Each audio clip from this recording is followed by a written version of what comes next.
ਕਿ ਮੈਂ ਸਾਹਿਬਜ਼ਾਦਿਆਂ ਦੀਆਂ ਅੱਖਾਂ ਦੇ ਵਿੱਚ ਅੱਖਾਂ ਪਾ ਕੇ ਕਹਿ ਸਕਦਾ ਕਿ ਮੈਂ ਸਰਦਾਰ ਹਾਂ। ਆਪਣੇ ਮਨ ਦੇ ਅੰਦਰ ਇੱਕ ਸੋਚ ਲਿਆਉਂਦਾ ਬੰਦਾ ਕਿ ਮੈਂ ਉਸ ਜੀਵਤ ਕਈ ਹਜ਼ਾਰ ਦੇ ਵਿੱਚ ਹੈਗਾ। ਇਹ ਇੱਕ ਚੋਟ ਆ ਸਾਡੇ ਅੰਦਰ, ਇੱਕ ਹਲੂਣਾ ਸਾਨੂੰ ਅੰਦਰੋਂ ਜਿਹੜਾ ਘੂਰਦਾ ਅੰਦਰੋਂ ਵੀ ਹਾਂ ਯਾਰ ਮੈਂ ਤਾਂ ਉਸ ਚੀਜ਼ ਦੇ ਵਿੱਚ ਹੈ ਹੀ ਨਹੀਂਗਾ। ਤੇ ਇਸ ਕਰਕੇ ਸਲੋਗਨ ਜਿਹੜੇ ਅੰਦਰੋਂ ਚੋਟ ਕਰਦੇ ਆ, ਜਿਵੇਂ ਆ ਵੀਰ ਖੜੇ ਹੋਏ ਆ, ਇਹਨਾਂ ਨੂੰ ਕਿਤੇ ਨਾ ਕਿਤੇ ਜਿਹੜੇ ਬਰਛੀਆਂ ਚੱਕ ਕੇ ਖੜੇ ਹੋਏ ਆ, ਇਹ ਬਰਛੀਆਂ ਦੇ ਨਾਲ ਖੇਡਦੇ ਆ ਤੇ ਇਹਨਾਂ ਨੂੰ ਸਿੱਖੀ ਨਾਲ ਪਿਆਰ ਹੈਗਾ ਤੇ ਇੰਨੀ ਠੰਡ ਦੇ ਵਿੱਚ ਇੱਥੇ ਆਏ ਹੋਏ ਆ ਇਹ, ਤੇ ਇਹਨਾਂ ਨੂੰ ਹਲੂਣਾ ਦੇਣ ਲਈ ਇਹ ਚੀਜ਼ਾਂ ਜ਼ਰੂਰੀ ਹੈ। ਜਦੋਂ ਸਾਹਿਬਜ਼ਾਦੇ ਨਹੀਂ ਡੋਲੇ, ਇੰਨੇ ਲਾਲਚ ਦਿੱਤੇ ਗਏ ਉਹਨਾਂ ਨੂੰ, ਇੰਨਾ ਜ਼ਿਆਦਾ ਉਹਨਾਂ ਨੂੰ ਬਈ ਕਿਹਾ ਗਿਆ ਵੀ ਤੁਸੀਂ ਧੀਆਂ ਦੇ ਡੋਲੇ ਲੈ ਲਓ, ਤੁਸੀਂ ਆਹ ਚੀਜ਼ਾਂ ਲੈ ਲਓ, ਤੁਸੀਂ ਹਨਾ ਸਿਰਫ ਡੋਲ ਜੋ ਇੱਕ, ਤੇ ਉਹ ਡੋਲੇ ਨਹੀਂ। ਪਰ ਉਹ ਕਹਿੰਦੇ ਵੀ ਅਸੀਂ ਨਾ ਤਾਂ ਸਿੱਖੀ ਛੱਡਣੀ ਹੈ ਤੇ ਨਾ ਕੁਛ। ਪਰ ਅੱਜ ਸਾਡੇ ਮੁੰਡੇ ਜਿਹੜੇ ਸਾਡੇ ਵੀਰ ਹੈ, ਸਾਡੇ ਆਪਦੇ ਭਰਾ ਹੈ, ਉਹਨਾਂ ਨੂੰ ਆਪਦੇ ਪੱਲਿਓਂ ਪੈਸੇ ਲਾ ਕੇ ਤੇ ਨਾਈ ਕੋਲੇ ਜਾਂਦੇ ਆ ਤੇ ਕੇਸ ਕਤਲ ਕਰਾ ਕੇ ਆਉਂਦੇ ਆ। ਕਈ ਵਾਰ ਕੋਈ ਸਵਾਲ ਕਰਦਾ ਹੁੰਦਾ ਨਾ ਕਿ ਯਾਰ ਇੱਥੇ ਨਾ ਕੇਸ ਕਤਲ ਵਾਲੇ ਮੁੰਡੇ ਬਹੁਤ ਫਿਰਦੇ। ਮੈਂ ਕਹਿੰਦਾ ਮੈਨੂੰ ਨਹੀਂ ਦਿਖਦੇਗੇ। ਮੈਨੂੰ ਤਾਂ ਨਹੀਂ ਦਿਖਦੇ ਕਿਉਂਕਿ ਮੈਨੂੰ ਪਤਾ ਵੀ ਇਹ ਸਿੱਖੀ ਸਰੂਪ ਵਾਲੇ ਆ। ਇਹ ਇਹਨਾਂ ਦਾ ਸਿੱਖੀ ਸਰੂਪ ਵਾਪਸ ਆਉਣਾ ਹੈ। ਇਹਨਾਂ ਦੇ ਮੂੰਹ ਇੱਕ ਦਿਨ ਆਨੰਦਪੁਰ ਵੱਲ ਨੂੰ ਹੋਣੇ ਆ।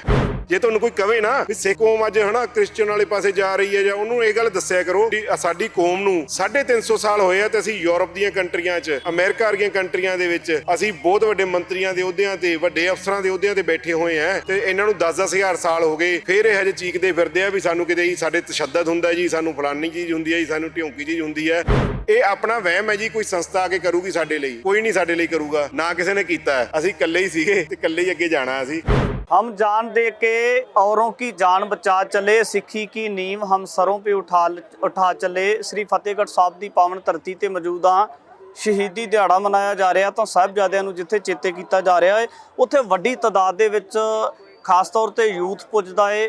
ਆਪਣੇ ਫਰਜ਼ ਪਹਿਚਾਨਣ ਦੀ ਲੋੜ ਹੈ। ਇਸੇ ਚੀਜ਼ ਨੂੰ ਲੈ ਕੇ ਗੱਲਬਾਤ ਕੀਤੀ ਜਾ ਰਹੀ ਹੈ। ਸਾਡੇ ਨਾਲ ਵਿਕਾਸ ਫਾਊਂਡੇਸ਼ਨ ਤੋਂ ਨੇ ਭਾਈ ਹਰਪ੍ਰੀਤ ਸਿੰਘ, ਸ੍ਰੀ ਮੁਕਤਸਰ ਸਾਹਿਬ ਦੀ ਧਰਤੀ ਤੋਂ ਗੱਲਬਾਤ ਕਰ ਲੈਣੇ। ਵੀਰ ਜੀ ਵਾਹਿਗੁਰੂ ਜੀ ਕਾ ਖਾਲਸਾ, ਵਾਹਿਗੁਰੂ ਜੀ ਕਾ ਖਾਲਸਾ, ਵਾਹਿਗੁਰੂ ਜੀ ਕੀ ਫਤਿਹ ਜੀ। ਵੀਰ ਜੀ ਸਭ ਤੋਂ ਪਹਿਲਾਂ ਤਾਂ ਸਵਾਲ ਹੈ ਕਿ ਸਾਹਿਬਜ਼ਾਦਿਆਂ ਦਾ ਸ਼ਹੀਦੀ ਦਿਹਾੜਾ ਮਨਾਇਆ ਜਾ ਰਿਹਾ, ਤਾਂ ਇਦਾਂ ਦੇ ਜਿਹੜੇ ਸਲੋਗਨ ਹੈ ਕਿ ਮੈਂ ਸਾਹਿਬਜ਼ਾਦਿਆਂ ਦੀਆਂ ਅੱਖਾਂ ਵਿੱਚ ਅੱਖਾਂ ਪਾ ਕੇ ਆਪਣੇ ਆਪ ਨੂੰ ਕਹਿ ਸਕਦਾ ਕਿ ਮੈਂ ਸਰਦਾਰ ਹਾਂ, ਇਹ ਜਿਹੜੀਆਂ ਚੀਜ਼ਾਂ ਜਾਂ ਇਹ ਸਲੋਗਨ ਲਿਖ ਕੇ ਤੁਹਾਨੂੰ ਬੱਚਿਆਂ ਨੂੰ ਭੇਜਣਾ ਪੈ ਰਿਹਾ ਇੱਕ ਦੂਜੇ ਨੂੰ ਦੱਸਣ ਵਾਸਤੇ, ਜਿਹੜੇ ਸੰਗਤ ਆ ਰਹੀ ਨੌਜਵਾਨਾਂ ਨੂੰ ਦੱਸਣ ਵਾਸਤੇ, ਇਹਦੀ ਜ਼ਰੂਰਤ ਕਿਉਂ ਜਾਪੀ ਹੈ? ਵੀਰ ਜੀ ਇੱਕ ਸਲੋਗਨ ਇਹ ਇੱਕ ਅੰਦਰ ਹਲੂਣਾ ਕਰਦਾ ਜੀ। ਇਹ ਤੁਸੀਂ ਇਹਨੂੰ ਪੜ੍ਹਦੇ ਹੋ ਨਾ ਤੇ ਇੱਕ ਹਲੂਣਿਆ ਜਾਂਦਾ ਮਨ ਅੰਦਰੋਂ। ਜਿਵੇਂ ਅਸੀਂ ਇਹ ਸਲੋਗਨ ਪੜ੍ਹਦੇ ਹਾਂ ਕਿ ਮੈਂ ਸਾਹਿਬਜ਼ਾਦਿਆਂ ਦੀਆਂ ਅੱਖਾਂ ਦੇ ਵਿੱਚ ਅੱਖਾਂ ਪਾ ਕੇ ਕਹਿ ਸਕਦਾ ਕਿ ਮੈਂ ਸਰਦਾਰ ਹਾਂ। ਆਪਣੇ ਮਨ ਦੇ ਅੰਦਰ ਇੱਕ ਸੋਚ ਲਿਆਉਂਦਾ ਬੰਦਾ ਕਿ ਮੈਂ ਉਸ ਜੀਵਤ ਕਈ ਹਜ਼ਾਰ ਦੇ ਵਿੱਚ ਹੈਗਾ। ਜਿਹੜੇ ਗੁਰੂ ਸਾਹਿਬ ਨੇ ਆਪਣੇ ਜਦੋਂ ਪੁੱਤਰਾਂ ਦੇ ਉੱਤੇ ਚਾਦਰ ਪਾਉਣ ਤੋਂ ਮਨਾ ਕਰਕੇ ਇਹ ਗੱਲ ਕਹੀ ਸੀ ਵੀ ਇਹ ਸਾਰੇ ਹੀ ਮੇਰੇ ਪੁੱਤ ਹੈ, ਤੇ ਉਦੋਂ ਕਿਹਾ ਸੀਗਾ ਜੀਵਤ ਕਈ ਹਜ਼ਾਰ, ਕੀ ਉਹ ਜੀਵਤ ਕਈ ਹਜ਼ਾਰ ਦੇ ਵਿੱਚ ਮੈਂ ਹੈਗਾ? ਇਹ ਇੱਕ ਚੋਟ ਆ ਸਾਡੇ ਅੰਦਰ, ਇੱਕ ਹਲੂਣਾ ਸਾਨੂੰ ਅੰਦਰੋਂ ਜਿਹੜਾ ਘੂਰਦਾ ਅੰਦਰੋਂ ਵੀ ਹਾਂ ਯਾਰ ਮੈਂ ਤਾਂ ਉਸ ਚੀਜ਼ ਦੇ ਵਿੱਚ ਹੈ ਹੀ ਨਹੀਂਗਾ। ਤੇ ਇਸ ਕਰਕੇ ਸਲੋਗਨ ਜਿਹੜੇ ਅੰਦਰੋਂ ਚੋਟ ਕਰਦੇ ਆ, ਜਿਵੇਂ ਆ ਵੀਰ ਖੜੇ ਹੋਏ ਆ, ਇਹਨਾਂ ਨੂੰ ਕਿਤੇ ਨਾ ਕਿਤੇ ਜਿਹੜੇ ਬਰਛੀਆਂ ਚੱਕ ਕੇ ਖੜੇ ਹੋਏ ਆ, ਇਹ ਬਰਛੀਆਂ ਦੇ ਨਾਲ ਖੇਡਦੇ ਆ ਤੇ ਇਹਨਾਂ ਨੂੰ ਸਿੱਖੀ ਨਾਲ ਪਿਆਰ ਹੈਗਾ ਤੇ ਇੰਨੀ ਠੰਡ ਦੇ ਵਿੱਚ ਇੱਥੇ ਆਏ ਹੋਏ ਆ ਇਹ, ਤੇ ਇਹਨਾਂ ਨੂੰ ਹਲੂਣਾ ਦੇਣ ਲਈ ਇਹ ਚੀਜ਼ਾਂ ਜ਼ਰੂਰੀ ਹੈ ਜੀ। ਇਹ ਹਲੂਣਾ ਤੇ ਇਹ ਚੀਜ਼ਾਂ ਮੈਨੂੰ ਲੱਗਦਾ ਇਹਨਾਂ ਨੂੰ ਹਲੂਣਦੀਆਂ ਜਦੋਂ ਸਾਹਿਬਜ਼ਾਦੇ ਨਹੀਂ ਡੋਲੇ, ਸਿੱਖੀ ਨਹੀਂ ਤਿਆਗੀ। ਆਜੋ ਵੀਰ ਜੀ ਅੱਗੇ ਆਜੋ। ਮੈਂ ਕਿਉਂ ਆਪਣਾ ਸਰੂਪ ਖਰਾਬ ਕਰ ਰਿਹਾ? ਤੁਸੀਂ ਇਹ ਦੇਖੋ ਵੀ ਜਦੋਂ ਸਾਹਿਬਜ਼ਾਦੇ ਨਹੀਂ ਡੋਲੇ, ਇੰਨੇ ਲਾਲਚ ਦਿੱਤੇ ਗਏ ਉਹਨਾਂ ਨੂੰ, ਇੰਨਾ ਜ਼ਿਆਦਾ ਉਹਨਾਂ ਨੂੰ ਬਈ ਕਿਹਾ ਗਿਆ ਵੀ ਤੁਸੀਂ ਧੀਆਂ ਦੇ ਡੋਲੇ ਲੈ ਲਓ, ਤੁਸੀਂ ਆਹ ਚੀਜ਼ਾਂ ਲੈ ਲਓ, ਤੁਸੀਂ ਹਨਾ ਸਿਰਫ ਡੋਲ ਜੋ ਇੱਕ, ਤੇ ਉਹ ਡੋਲੇ ਨਹੀਂ। ਪਰ ਉਹ ਕਹਿੰਦੇ ਵੀ ਅਸੀਂ ਨਾ ਤਾਂ ਸਿੱਖੀ ਛੱਡਣੀ ਹੈ ਤੇ ਨਾ ਕੁਛ। ਪਰ ਅੱਜ ਸਾਡੇ ਮੁੰਡੇ ਜਿਹੜੇ ਸਾਡੇ ਵੀਰ ਹੈ, ਸਾਡੇ ਆਪਦੇ ਭਰਾ ਹੈ, ਉਹਨਾਂ ਨੂੰ ਆਪਦੇ ਪੱਲਿਓਂ ਪੈਸੇ ਲਾ ਕੇ ਤੇ ਨਾਈ ਕੋਲੇ ਜਾਂਦੇ ਆ ਤੇ ਕੇਸ ਕਤਲ ਕਰਾ ਕੇ ਆਉਂਦੇ ਆ। ਤੁਸੀਂ ਸੋਚ ਕੇ ਦੇਖੋ ਵੀ ਕਿੰਨਾ ਜ਼ਿਆਦਾ ਸਾਡੇ ਅੰਦਰ ਹਨਾ ਉਹ ਕੈਰੀਅਤ ਹੋਊਗੀ ਵੀ ਅਸੀਂ ਕਿੰਨੇ ਹਨਾ ਆਪਦੇ ਆਪ 'ਚ ਨੀਵੇਂ ਪੰਚ ਹੋਵਾਂਗੇ, ਤੇ ਜਦੋਂ ਅਸੀਂ ਜਾ ਕੇ ਉਸ ਨਾਈ ਦੇ ਅੱਗੇ ਬਹਿੰਦੇ ਹੋਵਾਂਗੇ ਤੇ ਆਪਦੇ ਪੱਲਿਓਂ ਪੈਸੇ ਲਾਉਂਦੇ ਹੋਵਾਂਗੇ, ਤੇ ਜਦੋਂ ਸ਼ਹੀਦੀ ਦਿਹਾੜੇ ਤੇ ਆਉਂਦੇ ਹੋਣਗੇ ਇਹ ਤਾਂ ਗੱਲ ਕਹਿੰਦੇ ਜ਼ਰੂਰ ਹੋਣਗੇ ਬਈ ਅੱਜ ਸਾਹਿਬਜ਼ਾਦਿਆਂ ਸ਼ਹੀਦੀ ਦਿਹਾੜਾ ਯਾਰ ਇਹਨਾਂ ਨੂੰ ਬੜੇ ਦੌਲਤਾਂ ਦੇ ਲਾਲਚ ਦਿੱਤੇ ਗਏ ਸੀਗੇ, ਤੇ ਪਰ ਮੈਂ ਤਾਂ ਯਾਰ ਪੈਸੇ ਦੇ ਕੇ ਆ ਗਿਆ। ਤੇ ਉਹੀ ਚੀਜ਼ ਜਿਹੜੀ ਉਹਨਾਂ ਨੂੰ ਪੈਸੇ ਦਿੱਤੇ ਜਾ ਰਹੇ ਸੀ ਤੇ ਮੈਂ ਉਹਦੇ ਪੱਲਿਓਂ ਪੈਸੇ ਲਾ ਕੇ ਆਇਆ, ਕਿੱਥੇ ਜਾ ਕੇ ਮੈਂ ਹਨਾ ਆਪਦੇ ਆਪ ਨੂੰ ਮਾਫ ਕਰੂੰਗਾ? ਤੁਹਾਡੇ ਵੱਲੋਂ ਇਹ ਜਿਹੜੇ ਸਲੋਗਨ ਲਿਖ ਕੇ ਨੌਜਵਾਨਾਂ ਤੱਕ ਜਾਂ ਸੰਗਤ ਤੱਕ ਪ੍ਰਚਾਰਿਆ ਜਾ ਰਿਹਾ, ਇਹਨਾਂ ਚੀਜ਼ਾਂ ਨੂੰ ਅਹਿਸਾਸ ਕਰਵਾਇਆ ਜਾ ਰਿਹਾ, ਕੀ ਲੱਗਦਾ ਕਿ ਇਸ ਸਲੋਗਨ ਤੋਂ ਬਾਅਦ, ਇਸ ਅਹਿਸਾਸ ਤੋਂ ਬਾਅਦ ਨੌਜਵਾਨ ਆਉਂਦੇ ਆ ਜਿਹੜੇ ਕੁਰੀਤੀਆਂ ਦੇ ਵਿੱਚ ਫਸ ਚੁੱਕੇ ਆ, ਪਤਤ ਨੇ, ਉਹ ਨੌਜਵਾਨ ਆ ਕੇ ਗੱਲਬਾਤ ਕਰਦੇ ਆ? ਬਹੁਤ ਜ਼ਿਆਦਾ ਵੀਰ ਜੀ। ਮੇਰੇ ਕੋਲੇ ਪਿਛਲੇ ਸਾਲ ਲੁਧਿਆਣੇ ਤੋਂ ਕੁਝ ਵੀਰ ਆਏ ਸੀਗੇ, ਉਹ ਇੰਸਟਾਗ੍ਰਾਮ ਤੇ ਕਾਫੀ ਮਸ਼ਹੂਰ ਹੈਗੇ ਆ, ਤੇ ਉਹਨਾਂ ਨੇ ਮੈਨੂੰ ਪਹਿਲਾਂ ਤਾਂ ਮੈਂ ਉਹਨਾਂ ਨਾਲ ਗੱਲਬਾਤ ਕੀਤੀ ਤੇ ਉਹਨਾਂ ਨੂੰ ਮੈਂ ਇਹੀ ਚੀਜ਼ਾਂ ਸਮਝਾਈਆਂ। ਫਿਰ ਉਹਨਾਂ ਨੇ ਮੈਨੂੰ ਥੋੜ੍ਹੇ ਦਿਨ ਪਹਿਲਾਂ ਇੱਕ ਮੈਸੇਜ ਆਇਆ ਕਿ ਅਸੀਂ ਜਿਹੜੇ ਹੈਗੇ ਕੇਸ ਰੱਖ ਲਏ ਭਾਜੀ, ਬਈ ਅਸੀਂ ਦਾੜੀ ਤੇ ਕੇਸ ਅਸੀਂ ਆਦ ਸਰੂਪ ਦੇ ਵਿੱਚ ਵਾਪਸ ਆ ਗਏ ਹੋਏ ਹਾਂ, ਤੇ ਹੁਣ ਅਸੀਂ ਜਦੋਂ ਆਵਾਂਗੇ ਨਾ ਫਤਿਹਗੜ੍ਹ ਸਾਹਿਬ ਤੁਹਾਨੂੰ ਦਾੜੀ ਕੇਸਾਂ ਵਾਲੇ ਮਿਲਾਂਗੇ। ਤੇ ਅਸੀਂ ਉਵੇਂ ਨਹੀਂ ਆਵਾਂਗੇ ਹੁਣ।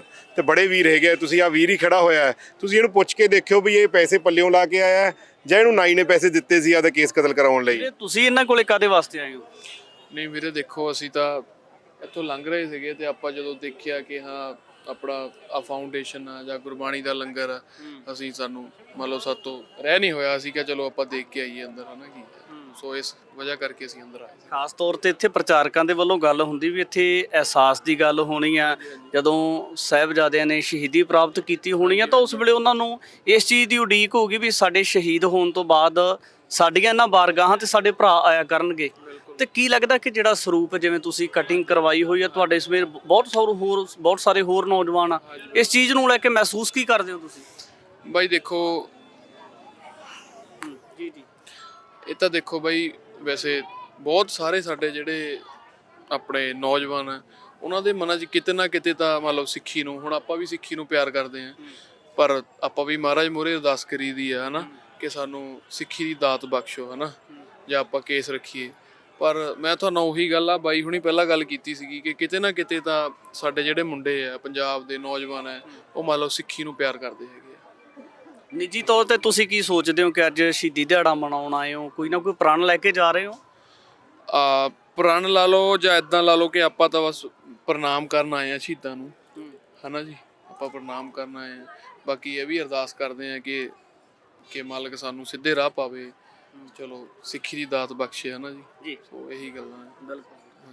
ਇਹ ਰੋਜ਼ ਅਰਦਾਸਾਂ ਹੁੰਦੀਆਂ ਇਹਨਾਂ ਦੇ ਘਰਾਂ ਦੇ ਵਿੱਚ, ਮਾਵਾਂ ਇਹਨਾਂ ਦੀਆਂ ਰੋਜ਼ ਅਰਦਾਸ ਕਰਦੀਆਂ ਕਿ ਇਹ ਸਿੱਖੀ ਸਰੂਪ ਦੇ ਵਿੱਚ ਵਾਪਸ ਆ ਜਾਣ। ਕਿਸੇ ਦੀ ਮਾਂ ਨਹੀਂ ਚਾਹੁੰਦੀ ਹੁੰਦੀ ਗੀ ਕਿ ਮੇਰਾ ਪੁੱਤ ਜਿਹੜਾ ਉਹ ਨਸ਼ੇ ਵਾਲੇ ਪਾਸੇ ਜਾਵੇ। ਤੇ ਇਹ ਸੱਚ ਹੈ, ਇਹਨਾਂ ਦੀ ਅੱਖਾਂ 'ਚ ਤੁਸੀਂ ਦੇਖ ਵੀ ਸਕਦੇ ਹੋ ਵੀ ਇਹ ਦਰਦ ਹੈਗਾ ਵੀ ਇਹ ਸਿੱਖੀ ਨਾਲ ਪਿਆਰ ਕਰਦੇ ਆ। ਮਤਲਬ ਇਹਨਾਂ ਨੂੰ ਇਸ ਚੀਜ਼ ਦਾ ਪਤਾ ਆ ਵੀ ਅਸੀਂ ਪਤਿਤ ਹੋਏ ਆ ਜਾਂ ਆਪਣੇ ਸਿਧਾਂਤ ਤੋਂ ਪਾਸੇ ਹੋਏ ਆ, ਉਸ ਪਾਸੇ ਵੱਲ ਜਾਣਾ ਆ। ਹਲੂੰਦਰਿਆ ਉਹੀ ਬੰਦਾ ਜਾਂਦਾ ਹੁੰਦਾ ਜਿਹਨੂੰ ਪਤਾ ਹੁੰਦਾ ਜੀ, ਦੂਸਰਾ ਬੰਦਾ ਨਹੀਂ ਹਲੂੰਦਰਿਆ ਜਾਂਦਾ। ਮੈਨੂੰ ਕਈ ਵਾਰ ਕੋਈ ਸਵਾਲ ਕਰਦਾ ਹੁੰਦਾ ਨਾ ਕਿ ਯਾਰ ਇੱਥੇ ਨਾ ਕੇਸ ਕਤਲ ਵਾਲੇ ਮੁੰਡੇ ਬਹੁਤ ਫਿਰਦੇ, ਮੈਂ ਕਹਿੰਦਾ ਮੈਨੂੰ ਨਹੀਂ ਦਿਖਦੇਗੇ। ਮੈਨੂੰ ਤਾਂ ਨਹੀਂ ਦਿਖਦੇ ਕਿਉਂਕਿ ਮੈਨੂੰ ਪਤਾ ਵੀ ਇਹ ਸਿੱਖੀ ਸਰੂਪ ਵਾਲੇ ਆ, ਇਹਨਾਂ ਦਾ ਸਿੱਖੀ ਸਰੂਪ ਵਾਪਸ ਆਉਣਾ ਹੈ। ਇਹਨਾਂ ਦੇ ਮੂੰਹ ਇੱਕ ਦਿਨ ਆਨੰਦਪੁਰ ਵੱਲ ਨੂੰ ਹੋਣੇ ਆ, ਇਹ ਜ਼ਰੂਰ ਹੋਣਗੇ, ਮੇਰੀ ਗਰੰਟੀ ਹੈ ਇਸ ਗੱਲ ਦੀ ਵੀ ਜ਼ਰੂਰ ਹੋਣਗੇ। 350 ਸਾਲ ਦੇ ਵਿੱਚ ਜੇ ਤੁਹਾਨੂੰ ਕੋਈ ਕਵੇ ਨਾ ਵੀ ਸਿੱਖ ਕੌਮ ਅੱਜ ਹਨਾ ਕ੍ਰਿਸਚਨ ਵਾਲੇ ਪਾਸੇ ਜਾ ਰਹੀ ਹੈ, ਜਾਂ ਉਹਨੂੰ ਇਹ ਗੱਲ ਦੱਸਿਆ ਕਰੋ ਸਿਰਫ 350 ਸਾਲ ਹੋਏ ਆ ਸਾਨੂੰ, ਸਾਡੀ ਕੌਮ ਨੂੰ ਸਿਰਫ 350 ਸਾਲ। ਤੁਹਾਡੇ ਚੈਨਲ ਦੇ ਮਾਧਿਅਮ ਰਾਹੀਂ ਮੈਂ ਫਿਰ ਦੱਸਦਾ, ਸਾਡੀ ਕੌਮ ਨੂੰ 350 ਸਾਲ ਹੋਏ ਆ ਤੇ ਅਸੀਂ ਯੂਰਪ ਦੀਆਂ ਕੰਟਰੀਆਂ 'ਚ, ਅਮਰੀਕਾ ਵਰਗੀਆਂ ਕੰਟਰੀਆਂ ਦੇ ਵਿੱਚ ਅਸੀਂ ਬਹੁਤ ਵੱਡੇ ਮੰਤਰੀਆਂ ਦੇ ਅਹੁਦਿਆਂ ਤੇ, ਵੱਡੇ ਅਫਸਰਾਂ ਦੇ ਅਹੁਦਿਆਂ ਤੇ ਬੈਠੇ ਹੋਏ ਆ। ਤੇ ਇਹਨਾਂ ਨੂੰ 10-10 ਹਜ਼ਾਰ ਸਾਲ ਹੋ ਗਏ, ਫਿਰ ਇਹ ਹਜੇ ਚੀਕਦੇ ਫਿਰਦੇ ਆ ਵੀ ਸਾਨੂੰ ਕਿਤੇ ਜੀ ਸਾਡੇ ਤਸ਼ੱਦਦ ਹੁੰਦਾ ਜੀ, ਸਾਨੂੰ ਫਲਾਨੀ ਚੀਜ਼ ਹੁੰਦੀ ਹੈ ਜੀ, ਸਾਨੂੰ ਢਿਉਂਕੀ ਚੀਜ਼ ਹੁੰਦੀ ਹੈ। ਤੇ ਅਸੀਂ 350 ਸਾਲ ਦੇ ਵਿੱਚ ਬਹੁਤ ਤਰੱਕੀ ਕਰ ਚੁੱਕੇ ਹਾਂ। ਜਦੋਂ ਸਾਨੂੰ 5000 ਸਾਲ ਹੋਣਗੇ ਨਾ ਤੇ ਉਦੋਂ ਵੇਖਿਓ ਅਸੀਂ ਕਿੱਥੇ ਪਹੁੰਚਦੇ। ਠੀਕ ਹੈ, ਵੇਖਣਗੇ ਸਾਡੀਆਂ ਆਉਣ ਵਾਲੀਆਂ ਪੀੜ੍ਹੀਆਂ, ਪਰ ਜਦੋਂ ਸਾਡੇ ਨੌਜਵਾਨਾਂ ਦੇ ਖੂਨ ਦੇ ਵਿੱਚ ਉਹ ਜਜ਼ਬੇ ਹੈਗੇ ਆ ਨਾ, ਤੇ ਜ਼ਰੂਰ ਸਾਡੀ ਕੌਮ ਨੇ ਅੱਗੇ ਆਉਣਾ ਹੈ। ਜਿਹੜੇ ਗੁਰੂ ਸਾਹਿਬ ਨੇ ਵਚਨ ਕੀਤੇ ਹੋਏ ਆ ਨਾ ਵੀ ਰਾਜ ਕਰੇਗਾ ਖਾਲਸਾ, ਤੇ ਜ਼ਰੂਰ ਪੂਰੇ ਹੋਣਗੇ ਤੇ ਵਾਹਿਗੁਰੂ ਪੂਰੇ ਕਰਵਾਊਗਾ ਜੀ ਜ਼ਰੂਰ। ਇਹ ਬਾਈ ਜੀ ਇੱਕ ਵੱਡਾ ਸਵਾਲ ਹੈ ਕਿ ਜਿਵੇਂ ਤੁਸੀਂ ਨਿੱਜੀ ਤੌਰ ਤੇ ਆਪਣੀਆਂ ਜਿੰਨੀ ਵੀ ਵੇਤਾ ਉਹਦੇ ਅਨੁਸਾਰ ਸੇਵਾਵਾਂ ਕਰ ਰਹੇ ਹੋ, ਛੋਟੇ ਛੋਟੇ ਬੱਚਿਆਂ ਨੂੰ ਲੈ ਕੇ, ਇਹਨਾਂ ਨੂੰ ਪ੍ਰੇਰ ਕੇ, ਨੌਜਵਾਨਾਂ ਨੂੰ ਪ੍ਰੇਰ ਕੇ, ਤਾਂ ਤੁਹਾਡੇ ਮਨ ਦੇ ਵਿੱਚੋਂ ਕਿਤੇ ਨਾ ਕਿਤੇ ਆਵਾਜ਼ ਆਈ ਹੋਊਗੀ ਵੀ ਯਾਰ ਫਤਿਹਗੜ੍ਹ ਸਾਹਿਬ ਜਾ ਕੇ ਇਹ ਕੰਮ ਕਰਨਾ। ਸਾਡੇ ਬਹੁਤ ਵੱਡੀਆਂ ਸੰਸਥਾਵਾਂ ਨੇ, ਬਹੁਤ ਵੱਡੇ ਬਜਟ ਸੰਸਥਾਵਾਂ ਦੇ ਕੋਲੇ। ਕੀ ਲੱਗਦਾ ਕਿ ਉਹਨੇ ਵੱਡੇ ਪੱਧਰ ਦੇ ਉੱਪਰ ਪ੍ਰੋਗਰਾਮ ਜਿੰਨੇ ਹੋਣੇ ਚਾਹੀਦੇ ਸੀ ਉਹ ਹੋ ਕਿਉਂ ਨਹੀਂ ਰਹੇ? ਅਸਲ ਦੇ ਵਿੱਚ ਘਾਟ ਕਿੱਥੇ ਜਾਪਦੀ ਹੈ?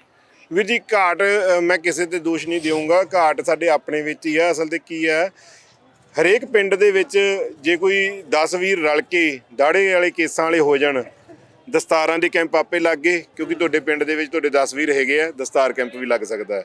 ਉਹੀ 10 ਵੀਰ ਗੁਰਬਾਣੀ ਵਾਲੇ ਹੋ ਗਏ, ਉਹਨਾਂ ਦੇ ਘਰਾਂ ਜਿਵੇਂ ਸਿੱਖੀ ਆ ਗਈ ਤੇ 2500 ਵੋਟ ਹੁੰਦੀ ਹੈ ਪਿੰਡ ਦੇ ਵਿੱਚ ਲਗਭਗ, ਤੇ ਉਹ 10 ਵੀਰ ਜੇ ਹੋਣਗੇ ਤੇ ਹਰੇਕ ਦੇ ਘਰੇ ਸਿੱਖੀ ਪਹੁੰਚਾ ਦੇਣਗੇ ਬੜੇ ਆਰਾਮ ਨਾਲ। ਇੱਕ ਵੀਰ ਵੀ 10-10 ਘਰ ਸਾਂਭ ਲੂਗਾ ਤੇ ਹਰੇਕ ਦੇ ਘਰੇ ਸਿੱਖੀ ਪਹੁੰਚ ਜੂਗੀ। ਇਹ ਆਪਣਾ ਵਹਿਮ ਹੈ ਜੀ, ਕੋਈ ਸੰਸਥਾ ਆ ਕੇ ਕਰੂਗੀ ਸਾਡੇ ਲਈ? ਕੋਈ ਨਹੀਂ ਸਾਡੇ ਲਈ ਕਰੂਗਾ, ਨਾ ਕਿਸੇ ਨੇ ਕੀਤਾ ਹੈ। ਅਸੀਂ ਇਕੱਲੇ ਹੀ ਸੀਗੇ ਤੇ ਇਕੱਲੇ ਹੀ ਅੱਗੇ ਜਾਣਾ। ਸਾਡੀ ਕੌਮ ਨੇ ਹਮੇਸ਼ਾ ਹੀ ਇਹ 1.25 ਲੱਖ ਸਾਡਾ ਇੱਕ ਹੀ ਹੈ ਜੀ ਸਾਡਾ, ਤੇ ਅਸੀਂ ਇੱਕ ਹੀ 1.25 ਲੱਖ ਜਿੰਨੇ ਆ। ਜਦੋਂ ਅਸੀਂ ਇੱਕ ਹੀ ਬਰਾਬਰ ਹੋ ਕੇ ਖੜਾਂਗੇ ਤੇ ਆਪਦੇ ਲਈ ਅਸੀਂ ਇੱਕ ਚੀਜ਼ ਦਾ ਸੋਚ ਕੇ ਰੱਖ ਲਈਏ, ਜਿਹੜਾ ਦਸ਼ਵੰਧ ਕੱਢਣਾ ਨਾ ਉਹ ਅਸੀਂ ਆ ਫੇਸਬੁੱਕ ਤੇ ਇੰਸਟਾਗ੍ਰਾਮ ਤੇ ਇਹਨਾਂ ਤੇ ਦੇਣਾ ਛੱਡ ਦਈਏ ਤੇ ਆਪਦੇ ਪਿੰਡ ਤੇ, ਆਪਦੇ ਆਸ-ਪਾਸ ਤੇ, ਆਪਦੇ ਜਿਹੜਾ ਤੁਹਾਡਾ ਰਿਸ਼ਤੇਦਾਰ ਲੱਗਦਾ ਉਹਦੇ ਤੇ ਲਾਈਏ ਤੇ ਫਾਇਦੇ 'ਚ ਰਵਾਂਗੇ ਹਮੇਸ਼ਾ। ਸਿੱਖਾਂ ਬਾਰੇ ਕਿਹਾ ਜਾਂਦਾ ਹੈ ਕਿ ਜਿਹੜਾ ਸਿੱਖਾਂ ਦੇ ਵਿੱਚ ਸ਼ਸਤਰ ਤੇ ਸ਼ਾਸਤਰ ਦੀ ਬਹੁਤ ਵੱਡੀ ਅਹਿਮ ਭੂਮਿਕਾ ਹੈ, ਭਾਵ ਕਿ ਗ੍ਰੰਥ ਦੀ ਤੇ ਜਿਹੜੇ ਸ਼ਸਤਰ ਨੇ, ਤਾਂ ਇਸੇ ਚੀਜ਼ ਨੂੰ ਲੈ ਕੇ ਲੱਗਦਾ ਨਹੀਂ ਕਿ ਅਸੀਂ ਇਹਨਾਂ ਦੋਨਾਂ ਚੀਜ਼ਾਂ ਦੇ ਨਾਲੋਂ ਜਿਹੜੀ ਸਾਡੀ ਆਉਣ ਵਾਲੀ ਪੀੜ੍ਹੀ ਸੀ ਜਾਂ ਪਿਛਲੇ ਕੁਝ ਕੁ ਲੰਘੇ ਸਮੇਂ ਦੇ ਦਰਮਿਆਨ ਦੋਨਾਂ ਚੀਜ਼ਾਂ ਤੋਂ ਲਾਂਭੇ ਹੋਏ ਆ? ਸ਼ਸਤਰ ਹੀ ਫੜਿਆ ਹੋਇਆ ਮੇਰੇ ਵੀਰ ਨੇ, ਇਹ ਲਾਂਭੇ ਨਹੀਂ ਹੋਏਗੇ। ਇਹ ਬਾਣੀ ਤੋਂ ਜ਼ਰੂਰ ਥੋੜਾ ਬਹੁਤਾ ਹੋ ਸਕਦਾ ਦੂਰ ਜਾਣ, ਪਰ ਮੈਨੂੰ ਲੱਗਦਾ ਵੀ ਇਹ ਇਹੋ ਜਿਹੇ ਮੁੰਡੇ ਜਪਜੀ ਸਾਹਿਬ ਦਾ ਪਾਠ ਵੀ ਕਰਦੇ ਹੁੰਦੇ ਆ ਤੇ ਰਹਿਰਾਸ ਸਾਹਿਬ ਦਾ ਪਾਠ ਵੀ ਗੱਡੀ 'ਚ ਬਹਿ ਕੇ ਸੁਣਦੇ ਤੇ ਵਾਰਾਂ ਵੀ ਸੁਣਦੇ ਜਾਂਦੇ ਹੁੰਦੇ ਆ। ਇਹਨਾਂ ਨੂੰ ਤੁਸੀਂ ਆਪ ਹੀ ਪੁੱਛ ਸਕਦੇ, ਕਰਦੇ ਹੋ ਭਾਜੀ ਜਪਜੀ ਸਾਹਿਬ? ਬਿਲਕੁਲ ਭਾਜੀ। ਦੇਖੋ ਆਪਾਂ ਐਦਾਂ ਝੂਠ ਬੋਲੀ ਜਾਈਏ ਕਿ ਆਪਾਂ ਹਰ ਰੋਜ਼ ਪਾਠ ਕਰਦੇ ਹਾਂ, ਆਪਾਂ ਮਤਲਬ ਕਿ ਜਾਣੀ ਜਿਹੜੇ ਕਥਾਵਾਚਕ ਹੈ ਉਹਨਾਂ ਦੀਆਂ ਕਥਾ ਸੁਣਦੇ ਆ, ਸਿੱਖ ਇਤਿਹਾਸ ਸੁਣਦੇ ਆ, ਮਤਲਬ ਜਿੰਨਾ ਵੀ ਆਪਾਂ ਉਹੀ ਭਾਈ ਹੁਣੀ ਗੱਲ ਕਰਦੇ ਆ ਕਿ ਪਿਆਰ ਕਰਨ ਵਾਲੇ ਬਹੁਤ ਆ ਬੰਦੇ, ਮਤਲਬ ਮੂਲ ਦੀ ਪਹਿਚਾਣ ਆ ਅਸਲ 'ਚ। ਹਾਂਜੀ, ਪਰ ਆਪਾਂ ਜਿੱਦਾਂ ਇਹ ਕਹੀਏ ਵੀ ਆਪਾਂ ਬਹੁਤ ਦੂਜੇ ਆ, ਉਹ ਐਦਾਂ ਨਹੀਂ ਹੈਗਾ ਕੋਈ ਵੀ ਕਿ ਹਨਾ ਰੋਜ਼ ਪਾਠ ਕਰਦੇ ਆ। ਹਾਂ, ਆਪਾਂ ਕੋਸ਼ਿਸ਼ ਕਰਦੇ ਆ ਕਿ ਆਪਾਂ ਆਪਣਾ ਬਾਣੀ ਪੜ੍ਹੀਏ ਜਾਂ ਆਪਾਂ ਸਿੱਖ ਬਣੀਏ, ਐਨ ਪ੍ਰੋਪਰ ਤਰੀਕੇ ਦੇ ਨਾਲ ਆਪਾਂ ਦਾੜਾ ਰੱਖੀਏ ਜਾਂ ਆਪਾਂ ਕੇਸ ਰੱਖੀਏ, ਹਨਾ ਜੀ। ਵੀ ਜੀ ਇੱਕ ਹੋਰ ਸਵਾਲ ਹੈ ਕਿ ਜਿਵੇਂ ਤੁਸੀਂ ਇੱਥੇ ਹੋਕਾ ਦੇ ਰਹੇ ਹੋ ਇਹਨਾਂ ਚੀਜ਼ਾਂ ਦਾ, ਤਾਂ ਦੂਜੇ ਪਾਸੇ ਦਸਤਾਰ ਕੈਂਪ ਵੀ ਮੈਨੂੰ ਲੱਗਦਾ ਤੁਹਾਡੇ ਵੱਲੋਂ ਲਗਾਇਆ ਹੋਇਆ, ਤਾਂ ਇਹਦੇ ਨਾਲ ਨਾਲ ਪੇਪਰ ਕਰਵਾਏ ਜਾ ਰਹੇ ਆ ਜਿੱਥੇ ਬੱਚਿਆਂ ਨੂੰ ਜਿਹੜੇ ਟੈਸਟ ਪਾ ਦਿੱਤੇ ਜਾ ਰਹੇ, ਇਨਾਮ ਦਿੰਦੇ ਹੋ, ਤਾਂ ਉੱਥੇ ਬਹੁਤ ਸਾਰੇ ਬਜ਼ੁਰਗ ਉਹਨਾਂ ਨੂੰ ਵੀ ਇਨਾਮ ਦਿੱਤੇ ਜਾ ਰਹੇ, ਉਹ ਵੀ ਇੱਥੇ ਆ ਕੇ ਟੈਸਟ ਦੇ ਰਹੇ ਆ। ਨੌਜਵਾਨਾਂ ਨੂੰ ਵੀ ਇਨਾਮ ਦਿੱਤੇ ਜਾਂਦੇ, ਬਜ਼ੁਰਗਾਂ ਨੂੰ ਵੀ, ਬਜ਼ੁਰਗਾਂ ਵਾਲੀਆਂ ਬੁੱਕਸ ਜਿਹੜੀਆਂ ਬਜ਼ੁਰਗਾਂ ਨੂੰ ਦੇਈਦੀਆਂ, ਨੌਜਵਾਨਾਂ ਵਾਲੀਆਂ ਜਿਵੇਂ ਹੁਣ ਵੀਰ ਦਾ ਹਾਲੇ ਵਿਆਹ ਹੋ ਗਿਆ ਕਿ ਨਹੀਂ ਭਾਜੀ? ਹਾਂਜੀ 23 ਸਾਲ ਦੇ। ਚਲੋ, ਤੇ ਇਹੋ ਜਿਹੇ ਵੀਰਾਂ ਨੂੰ ਅਸੀਂ ਇੱਕ ਆਨੰਦਮਈ ਪਰਿਵਾਰਕ ਜੀਵਨ ਦੀ ਬੁੱਕਸ ਬਣਾਈ ਹੋਈ ਆ, ਉਹ ਦੇਈਦੀ ਆ ਵੀ ਆਉਣ ਵਾਲਾ ਜਿਹੜਾ ਤੁਹਾਡਾ ਪਰਿਵਾਰ ਹੈ ਉਹ ਕਿਵੇਂ ਸੁਖੀ ਰਹਿ ਸਕਦਾ ਹੈ। ਕਿਉਂਕਿ ਆਮ ਜੀ ਗੱਲ ਹੈ, ਅੱਜ ਕੱਲ੍ਹ ਜਿਹੜੇ ਡਿਵੋਰਸ ਦੇ ਕੇਸ ਹੈ ਇਹ ਬੜੇ ਜ਼ਿਆਦਾ ਵੱਧ ਰਹੇ ਆ, ਤੇ ਉਹਦੇ ਕਰਕੇ ਅਸੀਂ ਆਨੰਦਮਈ ਪਰਿਵਾਰਕ ਜੀਵਨ ਦੀ ਇੱਕ ਬੁੱਕ ਬਣਾਈ ਹੋਈ ਹੈ ਜਿਹਦੇ ਵਿੱਚ ਦੱਸਿਆ ਜਾਂਦਾ ਹੈ ਕਿ ਜਿਹੜਾ ਖੁਸ਼ੀ ਵੇਲੇ ਕਹਿੰਦੇ ਹੁੰਦੇ ਆ ਵੀ ਵਾਅਦੇ ਨਾ ਕਰੋ, ਤੇ ਜਦੋਂ ਤੁਸੀਂ ਲੜਾਈ ਦੇ ਵਿੱਚ ਹੁੰਦੇ ਹੋ ਤੇ ਉਦੋਂ ਕੋਈ ਫੈਸਲੇ ਨਾ ਲਓ, ਵੀ ਇਸ ਤਰ੍ਹਾਂ ਦੇ ਜਿਹੜੇ ਹੈਗੇ ਆ ਉਹ ਬੁੱਕਸ ਦੇ ਵਿੱਚ ਸਲੋਗਨ ਵੀ ਬਣੇ ਹੋਏ ਆ, ਤੇ ਇਸ ਤਰ੍ਹਾਂ ਦੀਆਂ ਜਿਹੜੀਆਂ ਹੈਗੀਆਂ ਕੁਝ ਚੀਜ਼ਾਂ ਦੱਸੀਆਂ ਗਈਆਂ ਵੀ ਜਿਹੜੇ ਪਰਿਵਾਰ ਨੂੰ ਹਮੇਸ਼ਾ ਚਲਾਉਣ ਲਈ ਵੀ ਵਧੀਆ ਰਹਿੰਦੀਆਂ ਜਿਹੜੀਆਂ। ਤਾਂ ਵੀਰ ਜੀ ਕੀ ਲੱਗਦਾ ਕਿ ਜਿਵੇਂ ਤੁਸੀਂ ਇੱਕ ਵੱਖਰੀ ਸੋਚ ਰੱਖਦੇ ਹੋ, ਬਹੁਤ ਸਾਰੇ ਹੋਰ ਵੀ ਉਪਰਾਲੇ ਹੋ ਰਹੇ, ਗੁਰਬਾਣੀ ਕੰਠ ਦੇ ਜਾਂ ਸਾਹਿਤ ਦੇ ਮੁਕਾਬਲੇ ਕਰਵਾਏ ਜਾ ਰਹੇ, ਪਹਿਲਾਂ ਦੇ ਨਾਲੋਂ ਤਬਦੀਲੀ ਆਉਣ ਲੱਗਦੀ ਆ, ਤਾਂ ਕੀ ਲੱਗਦਾ ਕਿ ਤੁਹਾਡੇ ਅਨੁਸਾਰ ਆਉਣ ਵਾਲੇ ਦਿਨਾਂ ਦੇ ਵਿੱਚ ਜਾਂ ਆਉਣ ਵਾਲੇ ਕੁਝ ਸਾਲਾਂ ਨੂੰ ਕਿੱਦਾਂ ਦੇ ਉਪਰਾਲੇ ਹੋਰ ਹੋਣ ਦੀ ਲੋੜ ਆ? ਵੀਰ ਜੀ ਉਪਰਾਲੇ ਇਹੀ ਆ ਵੀ ਇਤਿਹਾਸ ਨਾਲ ਜੁੜੇ ਰਹੀਏ, ਬਸ ਹੀ ਉਪਰਾਲੇ ਹੋ ਵੀ ਬਹੁਤ ਰਹੇ ਆ। ਅੱਜ ਕੱਲ੍ਹ ਮੈਨੂੰ ਲੱਗਦਾ ਵੀ ਜਿੰਨਾ ਪ੍ਰਚਾਰ ਹੋ ਰਿਹਾ ਬੱਚਿਆਂ ਲਈ ਤੇ ਇਹ ਹੋਰ ਵਧੂਗਾ ਜੀ, ਜ਼ਰੂਰ ਵਧੂਗਾ ਇਹ, ਕਿਉਂਕਿ ਤੁਸੀਂ ਵੀ ਸਮਝਦਾਰ ਹੋ ਵੀ ਜੇ ਇੰਨੀ ਕੁ ਦੇਰ ਦੇ ਵਿੱਚ ਅਸੀਂ ਇੰਨਾ ਪ੍ਰਚਾਰ ਕਰ ਰਹੇ ਹਾਂ ਤੇ ਆਉਣ ਵਾਲੇ ਸਮੇਂ ਦੇ ਵਿੱਚ ਹੋਰ ਵਧੂਗਾ ਸਾਡਾ ਇਹ ਪ੍ਰਚਾਰ। ਹਾਲੇ ਅਸੀਂ ਬੱਚੇ ਆ ਛੋਟੇ ਜਿਹੇ, ਤੇ ਜਿਵੇਂ ਜਿਵੇਂ ਵੱਡੇ ਹੋਵਾਂਗੇ ਨਾ ਸਾਨੂੰ ਪ੍ਰਚਾਰ ਦੇ ਢੰਗ ਤੇ ਪ੍ਰਸਾਰ ਦੇ ਢੰਗ ਆਪਣੇ ਆਪ ਮਿਲਦੇ ਜਾਣੇ ਆ। ਤੇ ਜਿਹੜਾ ਅੱਜ ਅਸੀਂ ਕੁਝ ਕੰਟਰੀਆਂ ਰਹਿ ਗਈਆਂ ਹੋਣੀਆਂ ਇਹਨਾਂ ਤੇ ਅਸੀਂ ਰਾਜ ਨਹੀਂ ਕਰ ਪਾਉਂਦੇਗੇ, ਜਾਂ ਜਿਨ੍ਹਾਂ ਤੋਂ ਅਸੀਂ ਵਾਂਝੇ ਰਹੇ ਨੇ ਉਹਨਾਂ ਤੇ ਵੀ ਰਾਜ ਕਰਾਂਗੇ, ਤੇ ਉਹਨਾਂ ਤੇ ਵੀ ਅਸੀਂ ਜ਼ਰੂਰ ਅੱਗੇ ਪਹੁੰਚਾਂਗੇ। ਇਸੇ ਨੂੰ ਲੈ ਕੇ ਗੱਲਬਾਤ ਕੀਤੀ ਹੈ ਤਾਂ ਸ੍ਰੀ ਫਤਿਹਗੜ੍ਹ ਸਾਹਿਬ ਦੀ ਪਾਵਨ ਧਰਤੀ ਤੇ ਇਹ ਜਿਹੜੇ ਨਵੇਕਲੇ ਉਪਰਾਲੇ ਦੇਖਣ ਨੂੰ ਮਿਲ ਸਕਦੇ ਆ। ਆਉਣ ਵਾਲੇ ਸਮੇਂ ਦੇ ਵਿੱਚ ਵੀ ਤਮਾਮ ਸਾਰੀ ਗੱਲਬਾਤ ਲੈ ਕੇ ਹਾਜ਼ਰ ਹੋਵਾਂਗੇ। ਧੰਨਵਾਦ।